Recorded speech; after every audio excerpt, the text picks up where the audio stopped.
नमस्कार दोस्तों। आपके अपने यूट्यूब चैनल रोजगार विद अंकित में आपका बहुत बहुत स्वागत है।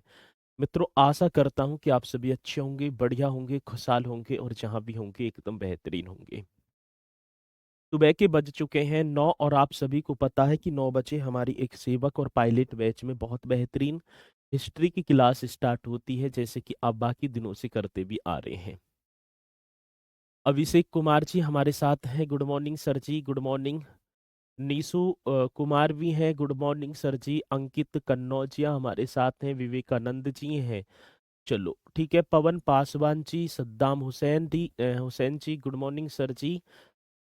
गुड मॉर्निंग आप सभी की स्वीकार होगी। और मित्रों, एक बार जल्दी से आप सभी जुड़ेंगे और फिर हम अपने इस सेशन को स्टार्ट करेंगे बहुत बेहतरीन तरीके से। ठीक है, चलो। टॉपिक जो हमारा चल रहा था वो टॉपिक था मेरे प्यारो मौर्योत्तर काल। मौर्योत्तर काल की यदि मैं चर्चा करूं तो यहाँ पर जो है कल हुआ था चंद्रगुप्त मौर्य। और शायद वीडियो में मैंने भी चेक करी और आपके भी बहुत ही ज्यादा मैसेज थे, उसमें दिक्कत थी आवाज और जी के पिक्चर्स में वो आगे पीछे हो रही थी बहुत ज्यादा। ठीक है, तो मैंने स्टार्टिंग में ही एक बच्चे का मैसेज आया तो मैंने टेक्निकल टीम से बोल दिया था चेकिंग के लिए, फिर भी संतुष्टि ना मिल पाती तो आपने जो है किया तो मैंने बोला था। ठीक है, शायद अब हो भी गई होगी। ठीक, चलो। तो मित्रों, आज टॉपिक होने वाला है बिंदुसार। बिंदुसार आपके सामने होगा और यहाँ से भी क्वेश्चन हमारे पूछे जाते हैं और जब पूछे जाएंगे तो हम बताएंगे। ठीक है, चलो। बिंदुसार सभी को हेडिंग डाल देनी है सर जी। मौर्य वंश में दूसरा जो राजा आया है उसका नाम होगा बिंदुसार। इस तरीके से आपको डालना है। दूसरे राजा का नाम क्या होगा तो मैं तो बता दूंगा सर जी। दूसरा जो राजा होगा नाम होगा बिंदुसार। इसके समय की बात यदि पूछी जाएगी कि बिंदुसार का समय सर 298 बीसी, मतलब कि बिफोर क्राइस्ट बोलूंगा तो 298 ईसा पूर्व से, इस तरीके से आपको लिखना है। 298 ईसा पूर्व से सर जी 273 ईसा पूर्व तक। 273 ईसा पूर्व आपको बताना है। और बाकी मैं अन्य और पुस्तकों में देखूं तो मुझे कहीं कहीं इसका जो मतलब कि शासन जो रहा है मगध साम्राज्य में तो 298 बीसी से 272 भी दे रखा है कई बुकों में।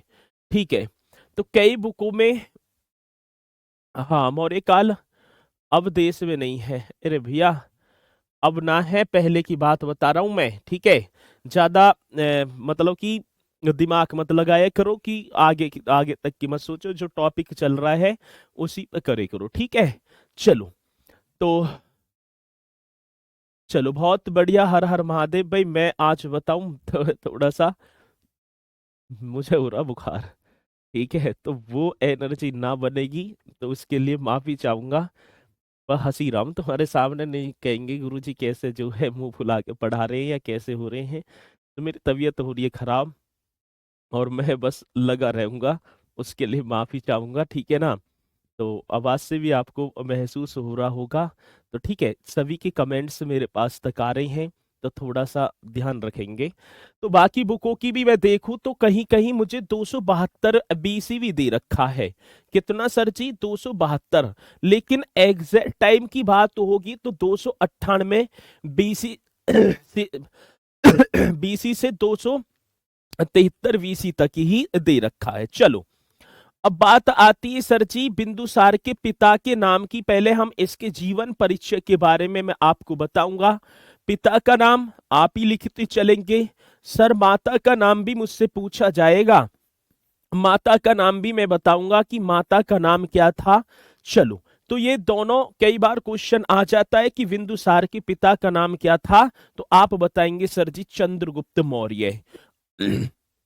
कौन सा मौर्य होगा? चंद्रगुप्त मौर्य आपको बताना है। यदि पूछा जाएगा कि जो किसके बिंदुसार के जो फादर्स का नाम है, पिता का नाम जो है वो क्या है, तो हम बताएंगे सर जी पिता के नाम की बात कह रहे हो। हाँ, तो आप बता देना चंद्रगुप्त मौर्य। माता के नाम की बात तो होगी। ले आए वो बात करी, क्या कह रही?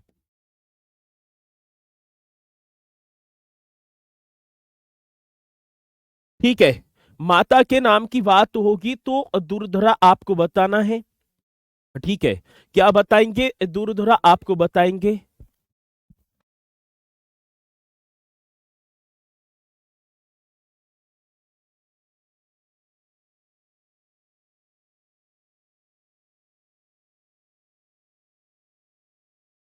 चलो भाई, दुर्धरा और बताया जाता है बिंदुसार का जो जन्म है वो सिजेरियन तकनीकी के द्वारा हुआ था। अब कुछ बच्चे कहेंगे सर सिजेरियन क्या होता है? तो भैया जो मतलब कि ऑपरेशन के द्वारा जो जन्म होता है बच्चे का, उसे हम सिजेरियन बोलते हैं। तो यहाँ माता का नाम था दुर्धरा, और आगे कोष्टक में मैं लिख दूंगा कि बिंदुसार का जो जन्म है, ये भी क्वेश्चन पूछा जाता है किसका? बिंदुसार का जन्म उस समय भी देख लो सिजेरियन तकनीकी थी। बिंदुसार का जन्म सिजेरियन, ठीक है ना, सिजेरियन इस तरीके से सिजेरियन रियन नामक तकनीकी के द्वारा या तकनीकी के द्वारा हुआ था, या तकनीकी आपको लिखना है तकनीकी द्वारा। तो क्वेश्चन बड़ा बेहतरीन होगा और आपको बताना है किसके जन्म की बात है सर जी। तो हम जन्म यहाँ पर बता रहे हैं, बिंदुसार का जन्म सिजेरियन तकनीकी के द्वारा हुआ, और बिंदुसार की माता का नाम क्या था सर जी? दुर्धरा था। मेरे प्यारो, यदि मैं देखूं कि बिंदुसार को वायु प्राण, जब मैं वायु पुराण को पढ़ूं तो इसका जन्म भद्रसार मिलता है। और जब मैं जैन धर्म को देखूं तो जैन धर्म में बिंदुसार को सिंहसेन कहा गया है। ये भी क्वेश्चन बड़ा बेहतरीन है और ये पूछे जाते हैं। जब नाम आएंगे तो आप निश्चित तौर पर मुझे बताएंगे। क्या सर जी? बिंदुसार को वायु प्राण में भद्रसार, तो ये लिख देना है। किसकी बात है? तो ये भी बड़ा सुंदर सा क्वेश्चन होगा, जब पूछा जाएगा तो आप बताएंगे बिंदुसार को। ठीक है ना, कौन से सार की बात होगी? तो सर जी बिंदुसार को वायु पुराण में, कौन सी पुराण में? वायु पुराण में सर भद्रसार, कहीं कहीं मद्र भी लिखा हुआ है लेकिन वो भद्रसार होगा। तथा जैन, ठीक है ना, किसकी बात होगी सर जी? तथा जैन ग्रंथों की बात होगी मेरे लाडलो। यहाँ आप लिखेंगे जैन ग्रंथों में सिंहसेन कहा गया है। क्या कहा गया है? तो जैन ग्रंथों में सिंहसेन कहा गया है। ये मोस्ट इंपोर्टेंट क्वेश्चन होगा। आता है क्वेश्चन की जय मतलब कि बुद्ध माफी चाहूंगा, बिंदुसार को वायु पुराण में क्या बोला गया है? भद्रसार आप बताएंगे। और जब मैं जैन ग्रंथों का व्याख्या करूं, ठीक है ना, तो आप बता देंगे सर जी जैन ग्रंथों में तो इसे सिंहसेन कहा गया है। किसे? बिंदुसार, वो बिंदुसार जो 298 बीसी से 273 बीसी तक गद्दी पर बैठा है। यूनानियों ने इसे अमित्र चेटस मतलब कि अमित्र घातवी कहा है। अमित्र चेटस परीक्षा में पूछ लिया जाए कि बिंदुसार को किन्ने या किसने, ठीक है ना, अमित्र चेटस कहा था, तो आप बताएंगे यूनानियों ने। और अमित्र चेटस या अमित्र घात का शाब्दिक अर्थ होता है शत्रुओं का नाश करने वाला। ये भी क्वेश्चन बड़ा बेहतरीन है और आपको बताना होगा। क्या बताना है सर जी? तो बताएंगे यूनानियों ने। यदि क्वेश्चन आएगा तो हम निश्चित तौर पर बताएंगे यूनानियों ने। ठीक है, इस तरीके से लिखेंगे। यूनानियों ने किसको सर जी? यूनानियों ने इसे अमित्र चेटस यूनानियों ने इसे किसे? बिंदुसार को। यूनानियों ने इसे अमित्र चेटस, ये आप लिख देंगे बेहतरीन तरीके से। यूनानियों ने इसे अमित्र चेटस या मैं बोलूंगा अमित्र घात, ठीक है ना, या क्या बोलेंगे सर जी? अमित्र घात। और इसका शाब्दिक अर्थ होता है शत्रुओं का नाश करने वाला। किसका? तो हम बताएंगे शत्रुओं का नाश करने वाला। अमित्र चेटस का शाब्दिक अर्थ क्या है? तो शत्रुओं का नाश करने वाला, ठीक है ना, नाश करने वाला कहा है। नाश करने वाला तो आप लिखेंगे सर जी कहा है। किसने कहा है? यूनानियों ने कहा है। किसको कहा है? अमित्र चेटस। किसको कहा है? बिंदुसार को कहा है। यदि ये भी क्वेश्चन मुझसे पूछा जाएगा तो आप बता देना। ठीक है सर, आप मेरा नंबर गलत है, ऐप में मेरा नंबर गलत है। ठीक है, चलो तो ये आपको बताना है बहुत बढ़िया तरीके से। यदि क्वेश्चन आएगा तो आप निश्चित तौर पर मुझे बताएंगे। चलो, मौर्य शासक बिंदुसार के विभिन्न नाम मैं यहीं लिख देता हूं। किसकी बात होगी, हेडिंग डाल देना है आपको, मौर्य शासक। और मौर्य शासक कौन है सर, बिंदुसार। इस तरीके से लिखेंगे, बड़ा बेहतरीन क्वेश्चन होगा। मौर्य शासक बिंदुसार के अन्य नाम, मौर्य शासक बिंदुसार के अन्य नाम, इस तरीके से आपको लिख देने हैं। किसकी बात है सर जी, मौर्य शासक बिंदुसार के अन्य नाम, ये आपको पढ़ना होगा बहुत बेहतरीन तरीके से। अब क्या क्या इसे बोला है, किसे, ठीक है ना, बिंदुसार को, उसकी बात होगी। तो मैं बताऊं आपको, अमित्र चेटस तो मैंने अभी लिखा था, ठीक है ना। ये यदि क्वेश्चन आएगा तो आप बताएंगे सर जी अमित्र चेट्स या चेटस, इस तरीके से लिखना है। ये किसने कहा है, तो हम बताएंगे यूनानी, ठीक है ना, यूनानी लेखकों ने। ये बड़ा सुंदर सा क्वेश्चन होगा, और जब आएगा तो आपको निश्चित तौर पर बताना होगा। ठीक है, आज ही की अमित्र चेटस किसने कहा है, तो यूनानी लेखकों ने। किसको कहा है सर जी, तो आप बताएंगे मेरे प्यारों, यूनानी लेखकों ने। एक अमित्र घात, मैंने बताया था ना, अमित्र घात या अमित्र चेटस एक ही बात है। अमित्र घात ये आपको बताना है। और ये भी यदि मुझसे पूछा जाएगा अमित्र घात किसमें बोला है, तो संस्कृत ग्रंथ था पतंजलि का, इसमें बोला गया है। सबका शाब्दिक अर्थ ही तो, ठीक है ना, संस्कृत ग्रंथ, और ग्रंथ ये किसका होगा, महाभाष्य के रचयिता पतंजलि जी का होगा, जिनका जन्म उत्तर प्रदेश के गोंडा जनपद में हुआ था। ठीक है ना। अमित्र घात ये आप बताएंगे। अमित्रोकेटस यदि मैं बात करूं सर जी, किसकी बात है, तो आप बताएंगे ये अमित्रोकेटस ऐसे लिख देना है, अमित्रोकेटस ये बताएंगे। और अमित्रोकेटस किसको कहा है, एथनिक्स ने कहा है, ठीक है ना। किसने कहा है सर जी, एथिनिक्स ने। और यदि मैं बात करूंगा, मैंने ऊपर लिखाई दिया है एथिनिक्स, ठीक है ना, क्या, वायु पुराण में भद्रसार और जैन ग्रंथों में सिंहसेन कहा गया है। यदि ये क्वेश्चन पूछे जाएंगे तो आप बताएंगे। और अमित्र घात का शाब्दिक अर्थ होता है शत्रुओं का विनाश करने वाला है, नाश करने वाला, ये आपको बताना है। ठीक है, चलो, तो ये आज है अमित्रोकेटस किसने कहा है, एथेनिक्स ने। अमित्र घात संस्कृत ग्रंथ पतंजलि में, और अमित्र चेटस यूनानी लेखकों ने। ठीक है, चलो, अब इसी के साथ हेडिंग डालने, यूनानी शासकों से संबंध, बिंदुसार के यूनानी जो शासक हैं, कौन से शासकों की बात होगी सर, यूनानी शासकों से, इस तरीके से लिखेंगे, यूनानी शासकों से संबंध।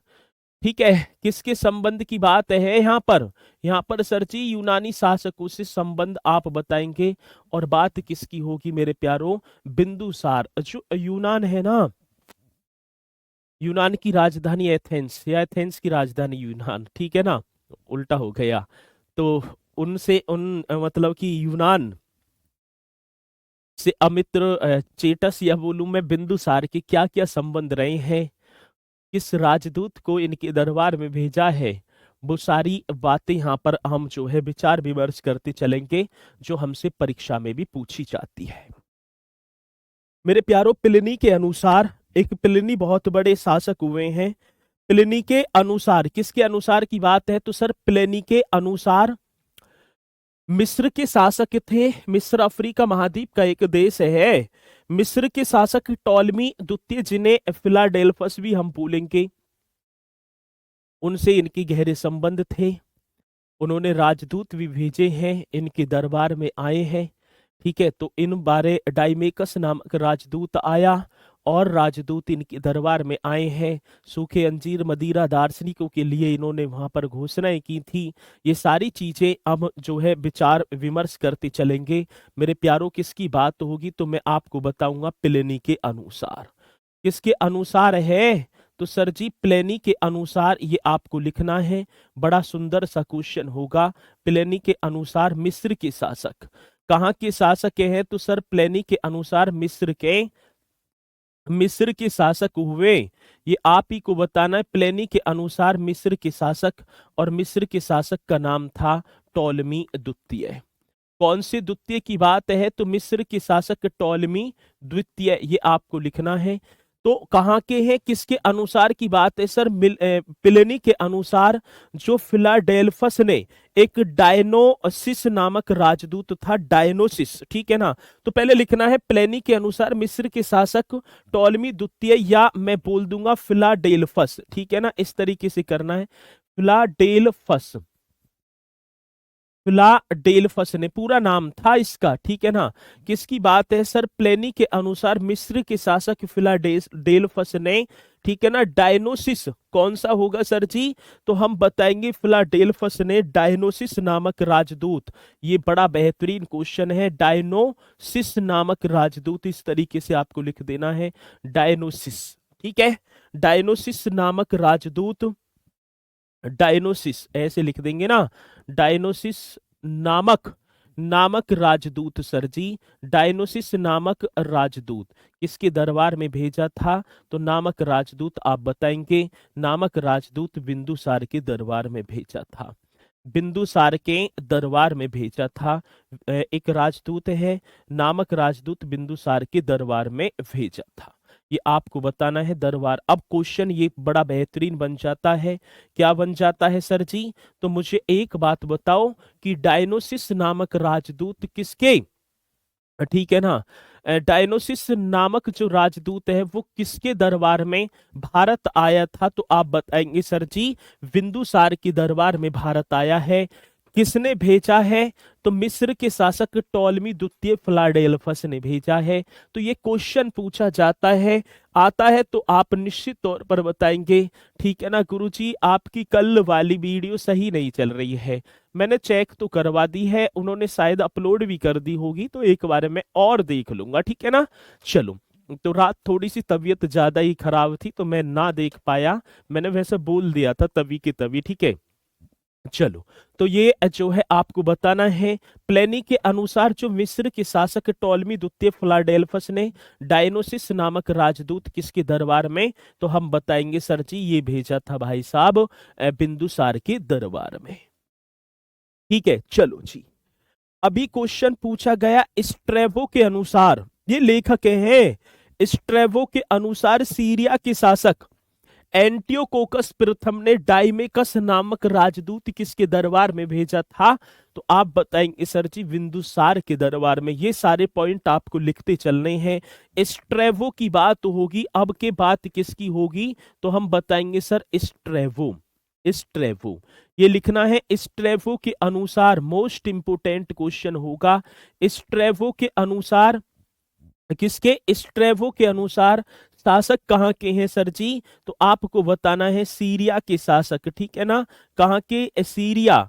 सीरिया के शासक, और शासक का नाम क्या होगा सर जी, एंटियोकोकस प्रथम, सीरिया के शासक एंटियो, ये लिख देना है कोकस, सीरिया के शासक एंटियोकोकस प्रथम ने, बड़ा बेहतरीन क्वेश्चन होगा, एंटियोकोकस प्रथम ने, ये आपको बताना है, एंटियोकोकस प्रथम ने। तो स्ट्रेवो के अनुसार सीरिया के शासक एंटियोकोकस प्रथम ने डाइमेकस नामक राजदूत, ये आप लिखेंगे, ठीक है ना, डाइमेकस, बड़ा बेहतरीन क्वेश्चन है और सबसे ज्यादा बार आया हुआ है, डाइमेकस नामक राजदूत, नामक राजदूत बिंदुसार के दरबार में भेजा, नामक राजदूत आप बताएंगे, स्ट्रेवो के अनुसार सीरिया के शासक एंटियोकोकस प्रथम ने डाइमेकस नामक राजदूत बिंदुसार के दरबार में भेजा। ये मोस्ट इंपोर्टेंट क्वेश्चन है और आपको बताना है अब क्वेश्चन कैसे आएगा। क्वेश्चन पूछा जाएगा सर जी डाइमेकस नामक राजदूत किसके जो है दरबार में आया था, तो हम बताएंगे बिंदुसार के दरबार में आया था, ठीक है। किसके दरबार में, तो ठीक है ना, बताना है बिंदुसार के दरबार में। तो क्वेश्चन बड़ा बेहतरीन है, स्ट्रेवो के अनुसार, मैंने यहां लिखा है यूनानी शासकों से संबंध, जो बिंदुसार है इसके जो यूनान वगैरह और अफ्रीका महाद्वीप, यूरोप महाद्वीप के जो भी राजा हैं उनसे क्या क्या संबंध रहे हैं, तो इसके बारे में विचार विमर्श यहाँ पर चल रहे हैं, ठीक है ना। तो आपको बताना स्ट्रेवो के अनुसार, ये तो होगा लेखक, इसने बताया कि सीरिया के शासक थे नाम था एंटियोकोकस प्रथम ने डाइमेकस नामक राजदूत किसके दरबार में भेजा था? तो आप बताएंगे सर बिंदुसार के दरबार में। या क्वेश्चन इस तरीके से बनेगा कि डाइमेकस नामक राजदूत किसके दरबार में भारत आया, तब आपको बताना है सर जी ये तो बिंदुसार के दरबार में भारत आया था। ठीक है, चलो जी।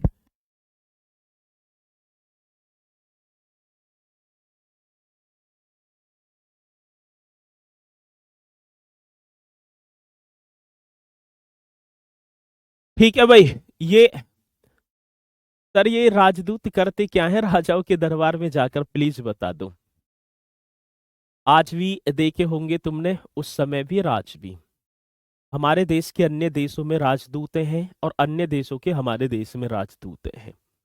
राजदूत का कार्य क्या है, वहां से जो भी जानकारी है, जैसे संबंध स्थापित हो जाते हैं ना, कोई संधि वगैरह होती है, तो यहाँ से वार्तालाप करनी, अपने देश में बताना। हमारा जो देश का राजदूत अन्य कंट्री में है वो वहां की जानकारी हमें बताएगा, जो जो हमारे जिस पर वर्क चल रहा है दोनों देशों के मध्य है। ये काम होते थे। और क्या काम है राजदूत का? ठीक है, तो यही काम थे और नहीं था कुछ भी। अब डाइमेकस जो है मेगास्थनीज के बाद, मेगास्थनीज नामक राजदूत किसके दरबार में आया था? चंद्रगुप्त मौर्य के। तो डाइमेकस मेगास्थनीज के बाद नियुक्त होने वाला दूसरा राजदूत था। पहला जो था वो कौन था सर जी? मेगास्थनीज। ये भी क्वेश्चन बड़ा बेहतरीन है और आपको बताना होगा, तो हम बताएंगे सर जी डाइमेकस नामक राजदूत। ठीक है, यदि क्वेश्चन आएगा डाइमेकस, डाइमेकस मेगास्थनीज के बाद या मेगास्थनीज, मेगास्थनीज के बाद, ये हम लिखेंगे सर जी डाइमेकस मेगास्थनीज के बाद, मेगास्थनीज के बाद नियुक्त होने वाला। ये आप ही को बताना है किसके बाद सर जी? डाइमेकस नामक जो है राजदूत मेगास्थनीज के बाद नियुक्त होने वाला, क्या होने वाला सर जी? नियुक्त होने वाला, नियुक्त होने वाला द्वितीय राजदूत था। ये मोस्ट इंपोर्टेंट क्वेश्चन है। द्वितीय राजदूत था, ये आप ही बताएंगे कौन कहवा है सर जी? द्वितीय राजदूत था। यदि क्वेश्चन आए तो आप बता देना। ठीक है, डाइमिकस मेगास्थनीज के बाद नियुक्त होने वाला कौन सा सर? दूसरा राजदूत है। इससे पहले कौन था? तो हम बता देंगे सर मेगास्थनीज जो चंद्रगुप्त मौर्य के दरबार में आया था, जिसने इंडिका नामक पुस्तक लिखी और अपनी इंडिका नामक पुस्तक में भारत में 7 जातियों का उल्लेख किया है, भारत को 7 जातियों में बांट दिया। ये आपको बताना है, क्वेश्चन यदि आएगा तो आप बताएंगे। ठीक है, चलो। एथनिक्स के अनुसार मेरे प्यारो, सीरिया के शासक एंटियोकोकस प्रथम से पत्र लिखकर बिंदुसार ने 3 जो है शर्तों पर बात की कि हमें एक तो सूखे अंजीर, मदिरा और एक दार्शनिक की जरूरत है। एंटियोकोकस प्रथम ने 2 चीजें तो भिजवा दी, सूखे अंजीर भी और मदिरा भी, लेकिन उन्होंने दार्शनिक के लिए मना कर दिया कि सीरिया के कानून के तहत किसी भी दार्शनिक का आदान प्रदान नहीं किया जा सकता। ये आपको नोट कर लेना है बढ़िया तरीके से, ठीक है ना? तो मतलब इतने मित्रतापूर्ण जो है संबंध थे, तो उनसे क्या मांगे? सूखे अंजीर मांगी है, मदिरा जिसे मैं शराब बोल दूं, और क्या था सर जी? एक मांगा था दार्शनिक। उन्होंने 2 चीजों पर तो अमल किया, लेकिन दार्शनिक के लिए उन्होंने प्रत्यक्ष जो है मना कर दिया कि सीरिया के कानून के तहत ये भाई साहब उल्लंघन हो जाएगा, हम किसी भी दार्शनिक का इस तरीके से क्रिया विक्रिय नहीं कर सकते। ठीक है, मोहम्मद सरफाज आलम जी, ये बात आपकी समझ में आई होगी। चलो मेरे प्यारो, यदि मैं बात करूं ये बिंदुसार किसको मानता था, तो आजीवक संप्रदाय को मानता था। बड़ा बेहतरीन क्वेश्चन है। चंद्रगुप्त मौर्य जैन धर्म का उपासक था और बिंदुसार की बात होगी तो आप बताएंगे सर जी ये आजीवक संप्रदाय का अनुयायी था या आजीवक संप्रदाय को मानता था। वो आजीवक संप्रदाय जिसके यदि मैं संपादक या संस्थापक की बात करूंगा मखली पुत्र गोसाल थे, ये मैंने कराया होगा, तो क्वेश्चन बड़ा बेहतरीन है। आएगा क्वेश्चन तो आप बताएंगे बिंदुसार किसे मानता था, तो आप बता देना सर जी बिंदुसार, ठीक है ना? बिंदुसार आजीवक संप्रदाय को, कौन से संप्रदाय की बात होगी, तो सर हम बताएंगे आजीवक संप्रदाय को मानता था। आजीवक संप्रदाय को इस तरीके से लिख देना है, मानता था। यदि क्वेश्चन पूछा जाएगा तो आप निश्चित तौर पर बताएंगे कि ये कौन से संप्रदाय को, तो आजीवक संप्रदाय को मानता था और बिंदुसार के दरबार में पिंगल वत्स नामक एक भविष्य वक्ता भी रहता था। ठीक है ना, यही लिख देंगे, बिंदुसार कौन से संप्रदाय को सर जी, आजीवक संप्रदाय को मानता था और बिंदुसार के दरबार में, यही मैं लिख दूं, बिंदुसार के दरबार में सर जी, बिंदुसार के दरबार में पिंगल वत्स, बड़ा बेहतरीन क्वेश्चन है, दरबार में तो हम बताएंगे सर जी किसके दरबार की बात है, बिंदुसार के दरबार में पिंगल वत्स, ये आप ही को लिखना है, कौन सी वत्स की बात होगी सर, पिंगल वत्स नामक, ठीक है ना, पिंगल वत्स नामक, नामक भविष्य, ठीक है ना, नामक क्या होगा सर जी, भविष्य वक्ता रहता था। अब ये भविष्य वक्ता पिंगल वत्स कौन था, तो आगे की जो भविष्यवाणी कर देते हैं उन्हें बोलेंगे भविष्य वक्ता। बिंदुसार के 100 पुत्र थे बताया जाता है। अब जब 100 पुत्र होंगे तो गद्दी पर कौन बैठेगा, ये अनुमान हम ये कल्पना नहीं कर सकते, लेकिन पिंगल वत्स नामक इस भविष्य वक्ता ने पहले ही भविष्यवाणी कर दी थी कि अगला जो आपका उत्तराधिकारी होगा वो अशोक होगा। और पिंगल वत्स ने बिंदुसार को मेरे प्यारो 16 राज्यों का विजेता भी बताया है कि जो बिंदुसार ने 16 राज्यों पर अपना पूर्ण अधिकार स्थापित कर लिया था। तो आज की पिंगल वत्स नामक भविष्य वक्ता किसके दरबार में रहता था, तो आपको बताना है सर जी, वो तो बिंदुसार के दरबार में रहता था।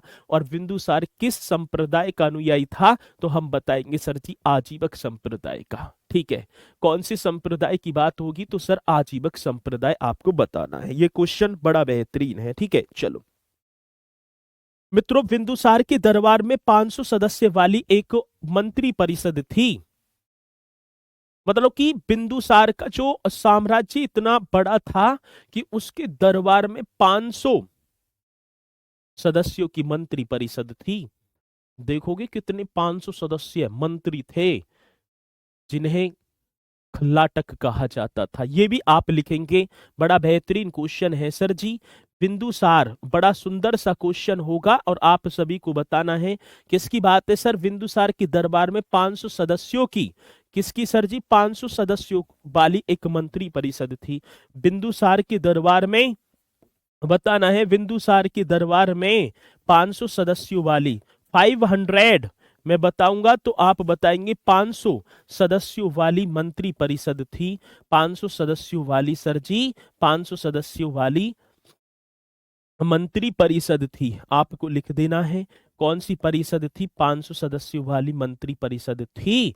ठीक है, जिसे सर क्या कहा जाता था, जिसे खट्टा लक, ऐसे लिख देना है, खट्टा लक कहा जाता था। ठीक है ना, ये सबसे ज्यादा इंपोर्टेंट क्वेश्चन है। इसको बोला क्या गया है, खट्टा लक हो गया, खल्लाटक, खल्लाटक होना चाहिए, खल्लाटक होगा। ठीक है, उल्टा लिख दिया, खल्लाटक। ठीक है ना, जिसे खल्लाटक कहा जाता था, ये आप ही को बताना है बढ़िया तरीके से, जिसे क्या खल्लाटक कहा जाता था।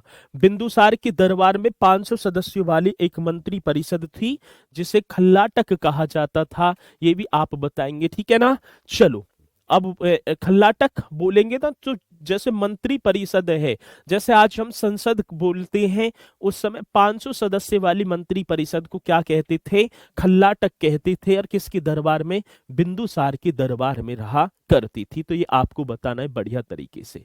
चलो मित्रों, अगले आगे पॉइंट की तरफ चलेंगे और हेडिंग डाल देना है सर जी तक्षशिला विद्रोह। कौन से विद्रोह की बात होगी, तो मैं डाल दूंगा यहां पर हेडिंग तक्षशिला विद्रोह। ये कितना महत्वपूर्ण क्वेश्चन है, कौन से विद्रोह की बात है सर, तक्षशिला विद्रोह की बात है। मेरे प्यारो, दिव्यवादन के अनुसार बिंदुसार के समय तक्षशिला में 2 विद्रोह हुए थे। कितने विद्रोह हुए हैं सर, 2 विद्रोह हुए हैं। पहले विद्रोह को, ठीक है ना, दबाने के लिए अशोक को भेजा गया। बिंदुसार ने किसे भेजा था, अशोक को भेजा था। और उस समय तक्षशिला का जो गवर्नर था, अशोक के बड़े भाई थे सुसिम, और दूसरा विद्रोह दबाने के लिए कौन भेजा गया, तो आप बताएंगे सुसीम को भेजा गया। ये क्वेश्चन बड़ा बेहतरीन है, हेडिंग डाल देनी है तक्षशिला विद्रोह। दिव्यावादन के अनुसार बिंदुसार के समय तक्षशिला में 2 विद्रोह हुए। किसके अनुसार है सर जी, दिव्यावादन के अनुसार। ये आपको लिख देना है, ठीक है ना, दिव्यावदान, या मैं लिख दूंगा इसके अनुसार क्या है, ठीक है ना। तो हम लिखेंगे सर जी तक्षशिला में, शॉर्ट में कर देंगे किस में भैया, तक्षशिला में, ठीक है ना। कौन से, अब तो पाकिस्तान में पड़ता है ना, तक्षशिला में बिंदुसार के समय सर जी, ठीक है ना, बिंदुसार के समय, बिंदुसार के बिंदुसार के समय, ये आप ही बताएंगे किसके समय की बात होगी। बिंदुसार के समय 2 विद्रोह हुए थे। कितने, तो आप बताएंगे सर 2 विद्रोह हुए थे। बड़ा बेहतरीन क्वेश्चन होगा, 2 विद्रोह हुए थे। आता है क्वेश्चन तो हम निश्चित तौर पर बताएंगे। तक्षशिला, तो तक्षशिला में बिंदुसार के समय 2 विद्रोह हुए थे, जिनके दमन हेतु प्रथम बार अशोक, ठीक है ना, यदि मैं इनका दमन करने की बात बताऊंगा, जिनका जिनका दमन करने हेतु, जिनका क्या करने हेतु, दमन, दबाने के लिए, जिनका दमन करने हेतु, ये आप ही को लिख देना है, जिनका दमन करने हेतु प्रथम बार सर जी, कौन सी बार की बात है, प्रथम बार अशोक, ये आपको लिख देना है, जिनका दमन करने हेतु प्रथम बार अशोक, तथा सर जी पहली बार तो कौन गया है, अशोक। उस समय तक्षशिला का जो गवर्नर था सुसीम था, ठीक है ना। उस समय यदि मैं बात करूं, जब अशोक तक्षशिला के विद्रोह का दमन करने के लिए जा रहा है, तो उस समय मेरे प्यारो तक्षशिला का गवर्नर कौन था, बड़ा भाई था अशोक का, जिसका नाम था सुसीम, जिसका नाम क्या था, सुसीम था। तो आपको बताना है तक्षशिला में बिंदुसार के समय 2 विद्रोह हुए थे, जिनका दमन करने हेतु प्रथम बार अशोक, ठीक है ना, अशोक, तथा दूसरी बार मैं यही लिख दूंगा, कौन सी बार होगी सर जी, दूसरी बार सुसीम को भेजा गया। प्रथम बार तो अशोक गया, तथा दूसरी बार सुसीम सुसीम भेजा गया था, ठीक है। तो ये पॉइंट है। और यदि आएगा क्वेश्चन, आते हैं तो आप निश्चित तौर पर बताएंगे, और ऐसा क्वेश्चन मेरे प्यारो 100% हमसे पूछा जाता है, ठीक है। चलो यहां तक पॉइंट आपकी समझ में आया होगा बहुत बढ़िया तरीके से। और ये आपने बताया पहली बार अशोक, दूसरी बार कौन था, सुसीम। तक्षशिला का प्रथम विद्रोह जनता का, दूसरा विद्रोह राज दरबार के षड्यंत्र के रूप में हुआ था। मतलब जो तक्षशिला में जो पहला जो विद्रोह हो रहा है, वो जनता ने किया था। भाई जनता ना विद्रोह कर देती, तो पहला जो विद्रोह किया है वो जनता ने, तथा दूसरा विद्रोह जो हुआ है वो राज दरबार का षड्यंत्र था। ये भी क्वेश्चन पूछा जाता है, ठीक है ना। तो यदि मैं बात करूंगा किसकी सर जी, तो तक्षशिला का प्रथम विद्रोह, ये आपको लिख देना है, कौन सी शिला की बात होगी सर जी, तो हम बताएंगे,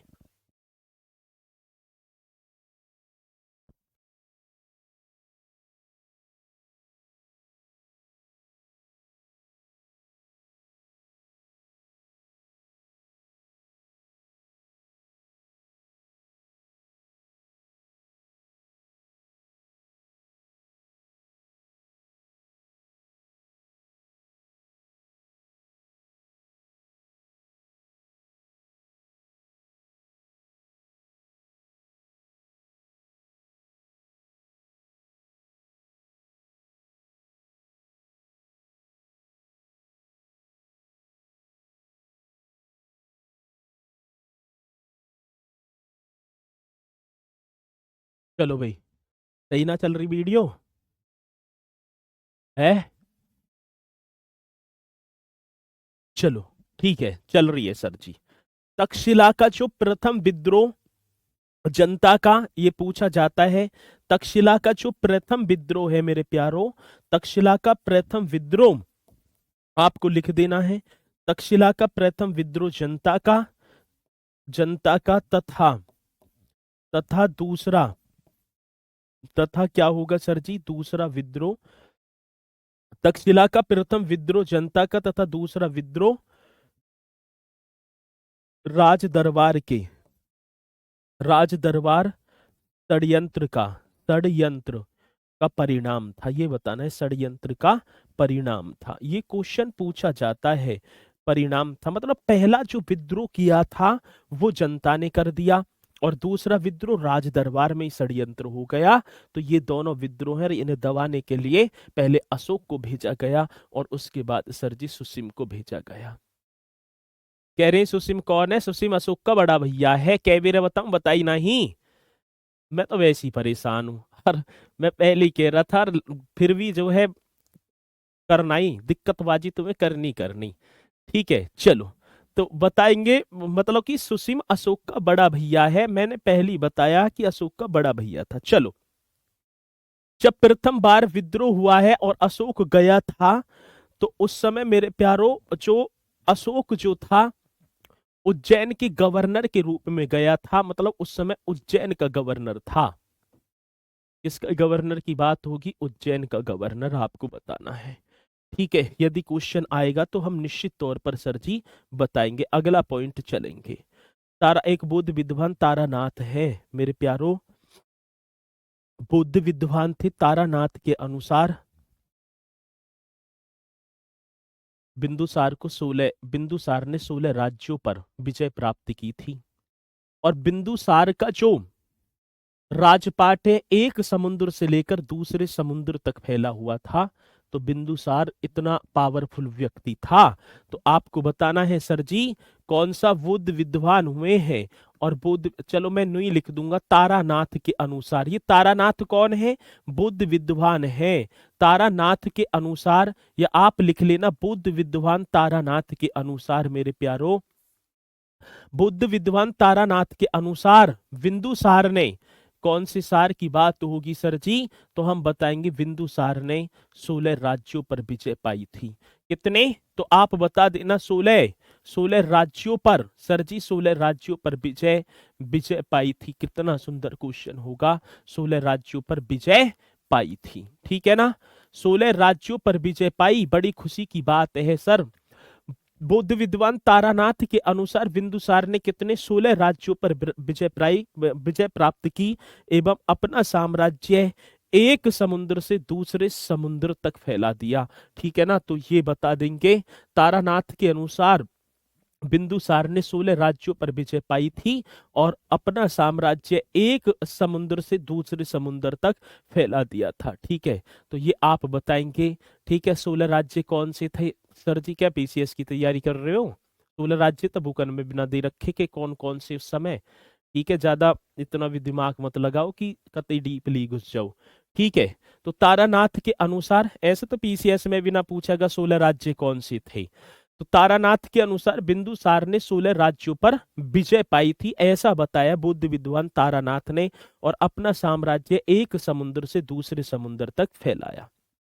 ठीक है चलो, ये पूछा जाता है तो आप बताएंगे। नाम सुना होगा चाणक्य, नाम सुना है चाणक्य का? हाँ सर जी। किसका प्रधानमंत्री था? चंद्रगुप्त मौर्य का। ठीक है ना, तो आपको बताना है चाणक्य बिंदुसार का भी किसका सर जी? तो हम बताएंगे बिंदुसार का भी प्रधानमंत्री था। भी क्या था सर जी? तो आपको बताना है चाणक्य बिंदुसार का भी प्रधानमंत्री था। अच्छा जी, तो चाणक्य बिंदुसार का भी प्रधानमंत्री था। जब चाणक्य की मृत्यु हो जाती है तो आप लिख देंगे चाणक्य के बाद सर जी, चाणक्य के जो बाद है राधा गुप्त, इस तरीके से लिख देना है राधा गुप्त। ठीक है, किसका? मतलब कि बिंदुसार का प्रधानमंत्री बना, इस तरीके से लिख देना राधा गुप्त प्रधानमंत्री बना बाद में। पहले चाणक्य ही है, ठीक है ना, उसके बाद कौन बना भाई? चाणक्य किसका?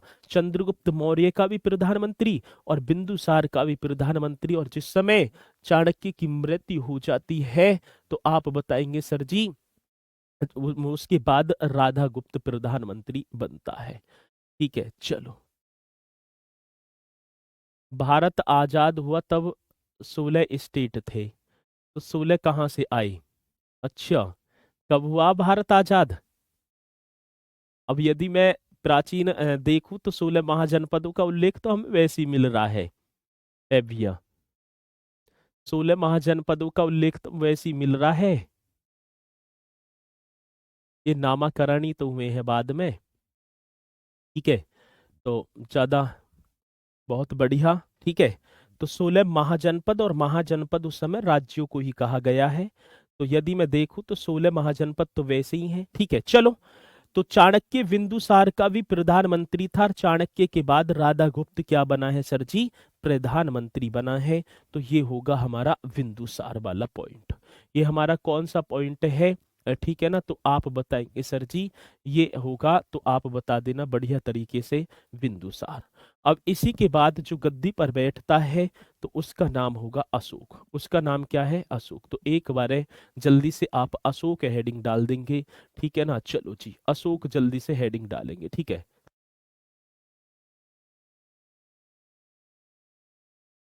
ठीक है, चलो, ठीक है। बिंदुसार का प्रधानमंत्री, अच्छा, अरे मेल है, ठीक है, राधा गुप्त मेल है। ठीक है, तो ये कहाँ तुमने देख लिए कि फीमेल है? मेल है, चलो। तो ये जो है, अब यहाँ से जो स्टार्ट होगा वो होगा आपका अशोक। मित्रों, अशोक ने अपने 99 भाइयों की हत्या कर दी, और हत्या करने के बाद गद्दी पर बैठा है 272 ईसा पूर्व में। 4 वर्षों तक लगातार जो है संघर्ष चलने के बाद, एकदम संघर्ष चलती रही है। ठीक है ना, 269 में वास्तविक राजगद्दी प्राप्त हुई है अशोक को।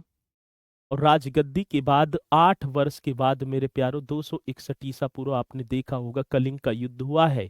कौन सा युद्ध? कलिंग का युद्ध। अशोक ने बहुत ऐसे कार्य किए, शासन देशों को शिलालेखों पर गुदवाने वाला है, खुदवाने वाला।